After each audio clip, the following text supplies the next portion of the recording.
বিয়ের পরের দিনই আমার পিরিয়ড শুরু হলো। অসহ্য পেট ব্যথায় সারা শরীর কাঁপছে। দরজায় দাঁড়িয়ে আমার শাশুড়ি বলল, লোকজন তোমাকে দেখতে এসেছে আর তুমি শুয়ে আছো। আমি কিছু না বলে বিছানায় উঠে বসলাম। শাশুড়ি মা বললেন, বাইরে আসো, জায়াদের চাচারা তোমাকে দেখতে এসেছে। এটা বলেই শাশুড়ি মা চলে গেলেন। আমি যে দাঁড়াবো সেই শক্তিটুকু নেই।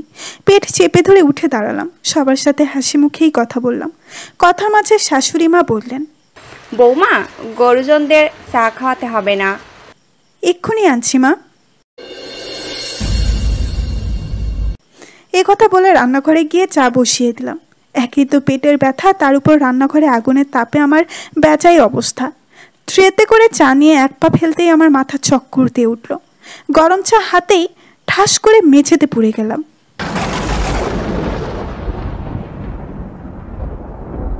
জ্ঞান ফিরে দেখলাম আমার ঘরের বিছানায় শুয়ে আছি। শাশুড়ি মা আমার মাথায় হাত বুলিয়ে দিচ্ছেন। আমি উঠতে চাইলেই শাশুড়ি মা বলল, পড়ে গেলে কিভাবে? তুমি কি অসুস্থ? ওনাকে সত্যিটা বলতে ইতস্তত হতে লাগলো। অবশেষে বললাম, মা, আমার পিরিয়ড চলছে। রান্নাঘরের গরমে হঠাৎ মাথাটা চক্কর দিয়েছিল। শাশুড়ি মা বললেন, তো সেটা আগে বললেই হয়ে যেত। আমি ইতস্তত করে বললাম, আসলে মা বলতে লজ্জা করেছিল তাই। শাশুড়ি মা রেগে বললেন, গালে চর বসিয়ে দিলে লজ্জা চলে যাবে, পাছি মেয়ে। ওনার কথাই আমি হতভম্ব হয়ে গেলাম। এতদিন জানতাম শাশুড়ি মায়ের মতো হয়। আমি মাথা ঘুরে পড়ে গেছি জেনেও উনি আমাকে এভাবে বলতে পারলেন। মনে হয় শাশুড়ি জাতির উপর একরাশ লাঞ্ছনা ঢেলে দিলাম। কিছুক্ষণ পর আমার স্বামী জায়ান ফোন করে বলল, তোমার কি খেতে ইচ্ছে করছে? হঠাৎ এমন প্রশ্ন? আহা, বলোই না। আচার খাবে না ফুচকা? আইসক্রিম নিয়ে যায়, দোকানের নতুন একটা আইসক্রিম তুলেছে। আচ্ছা। কিছুক্ষণ পর জায়ান 2 হাত ভর্তি খাবার নিয়ে এলো। আমার পাশে বসে বলল, কি হয়েছে তোমার? আমার আবার কি হবে? না মানে হঠাৎ মা ফোন করে বলল বৌমার যা যা খেতে মন চাচ্ছে সেসব শুনে ওগুলো কিনে আনা এক্ষুনি। আমি বিস্মিত হয়ে বললাম, মা এসব বলেছে?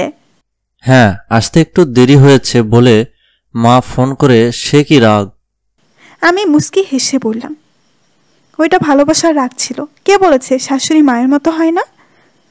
জায়ান মাথা চুলকে বলল, কিছুই তো বুঝতে পারছি না। বিছানা ছেড়ে উঠে জায়ানের গালে একটা চুমু দিয়ে মায়ের ঘরে এলাম। উনি টিভিতে সিরিয়াল দেখছেন। মায়ের পাশে কিছুক্ষণ বসে থেকে মাকে শক্ত করে জড়িয়ে ধরলাম। মা বললেন, ওগো, এত জোরে জড়িয়ে ধরছো কেন? মরে যাবো তো। আমি মায়ের গালে চুমু দিয়ে বললাম, না, ছাড়বো না। সারা জীবন এভাবেই জড়িয়ে ধরে থাকবো। অন্য কাউকে তো ধরিনি, নিজের মাকেই জড়িয়ে ধরেছি। কেন ছাড়বো? হ্যাঁ, হয়েছে হয়েছে, আর ঢং করতে হবে না। তখন শুধু শুধু কথা শোনালেন কেন? ভেতরে ভেতরে তো এত এত ভালোবাসা, যত্ন করো। মা অভিমানী স্বরে বলল, অসুস্থতার কথা লুকিয়েছো এই জন্য। আমার থেকে সব কিছু লুকালে এভাবে বকা দেব। যথা আজ্ঞা রাজমাতা। এই বান্দা আর কোনোদিন কিচ্ছু লুকাবে না।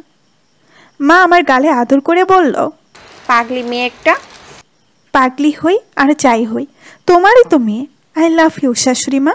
উপস, সরি, শুধু মা। কে বলেছে তুমি আমার শাশুড়ি? তুমি তো আমার নিজের মা।